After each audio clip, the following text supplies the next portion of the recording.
Today I want to talk about why they had decided to cut your permanent fund dividend in half. By now every Alaskan knows that they would have had a permanent fund dividend of over $2,000. Now they're going to get one for $1,000. And part of the reason for doing that is so the legislature can pay the oil companies to take your oil. The amount of money that is not being distributed to Alaskans is being distributed to the oil companies to pay them effectively for taking our oil that they should be paying us for. It's the same batch of scoundrels that have been trying to take your dividend for 30 years. I was the chairperson of the committee that set up the management structure for the permanent fund that ensured it would be a growth fund, and that's the fact that it was a growth fund is the reason it's able to pay dividends. And Jay Hammond was a friend of mine. He was very much in support of the dividend program and believed that it was there to make sure that Alaskans remembered where the oil came from and remembered that it's their oil and that they're entitled to a share of the proceeds. But back when I was in the legislature, we not only set up the dividend program, when we were setting up the permanent fund management structure, we had bankers there that wanted us to let them play with it just like Wall Street played with everybody's money, and we had this big crash in 2008. They effectively wanted to do the same thing. We had Chamber of Commerce people there who wanted to spend it on docks, roads, and harbors. We had people from Commonwealth North wanting to spend it on docks, roads, and harbors. If we had gone their direction, the same thing that happened to Alberta's permanent fund would have happened to ours. We would have lost it all, as they did. But we made it a growth fund, and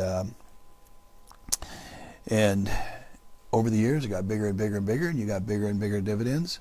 And if you'll remember, a few years back, everybody got about $3,000, a little more than, because former Governor Sarah Palin kicked in an extra billion. And the reason we had an extra billion was because for a short period of time, we were getting some semblance of what other countries around the world get for the same product, our oil. And up to that point in time, we had effectively been giving our oil away. And the reason we'd been giving our oil away was revealed when VICO was caught bribing your legislators to give tax breaks to oil companies that they didn't deserve. Effectively, we didn't get what we should have gotten for Prudhoe Bay. Had we gotten what we should have gotten for Prudhoe Bay, and had we put the additional funds into the permanent fund, in other words, if we'd spent the same amount of money but simply got what we should have gotten for Prudhoe Bay and saved the additional money in the permanent fund, your permanent fund would be about 5 times bigger than it is today, and so would your dividend. We would now be at a point where, as the oil runs dry from Prudhoe Bay, we would have enough money streaming in from the permanent fund that we could live on the earnings of it for perpetuity. But that didn't happen, and the reason it didn't happen was because VICO and other companies were bribing your legislators to give away your oil for over 30 years. VICO got busted, 6 legislators went to jail, and it took 6 years for the oil companies to regain control of your legislature. And once again, we have the lowest oil tax in the world compared to any other major oil producer in the world. And the oil companies spent $16 million fighting us when we tried to overturn that proposal. And I was the guy that started a referendum to reverse what you might know as, if you remember, it was Senate Bill 21. And it was the bill that reversed the legislation that happened in 2006, right after VICO got busted and Bill Allen got busted and the 6 legislators got busted. We passed a fair tax. And from that tax, we not only had a substantial increase in spending, we put away $16 billion. That's the money you hear about that we're spending down now. It's the savings we got during that 6-year period when we were getting a fair share. And when I say a fair share, we actually should have been getting a lot more yet than we were getting, but we were getting a lot more than we had before, and a lot more than we are now. But Prudhoe Bay is still very profitable, and it's been demonstrated by just the marketplace to be the cheapest production in North America.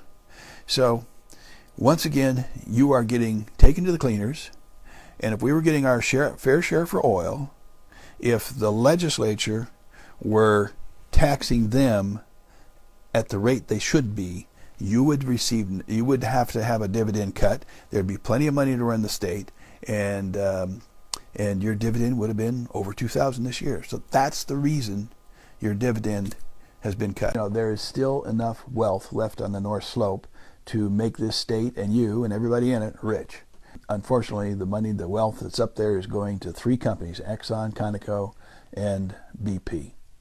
When you produce oil in the kind of volume that Prudhoe Bay produces, the cheapest way of shipping oil is tanker and pipeline. And all of our oil goes via tanker and pipeline.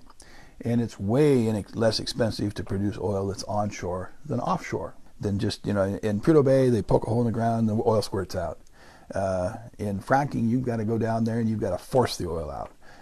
In the deep waters, you have to build platforms and all kinds of stuff. So BP, Conoco, and Exxon have been telling you that it's expensive to do business up there, but that is just simply not true.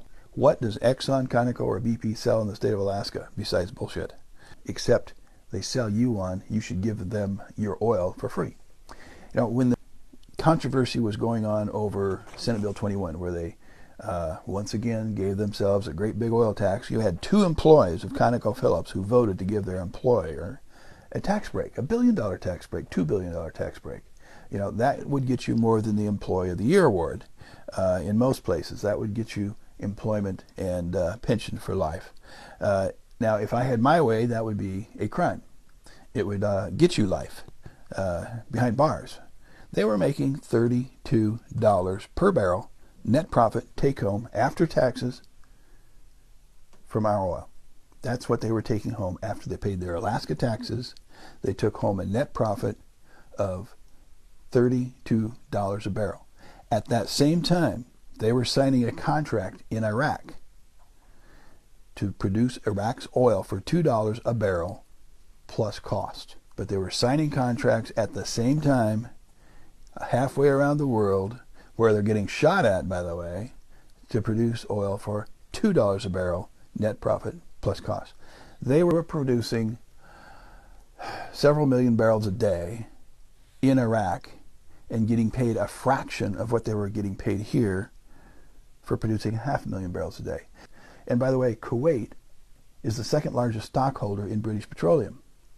They have a vested interest in keeping other people's oil off the market. So before you buy into the arguments that oil companies need to be treated with kindness, they're not our friends. They are people who want to do business with us, and they will do business with us as long as they can make a profit. And I'll close with one thing. My grandfather had a cow, and he loved that cow. And I love oil companies for exactly the same reason my grandfather loved his cow. My grandfather's cow gave him milk every single day. And that cow gave him milk every single day for several years. And then one day that cow quit giving him milk. And my grandfather still loved that cow, but he ate it.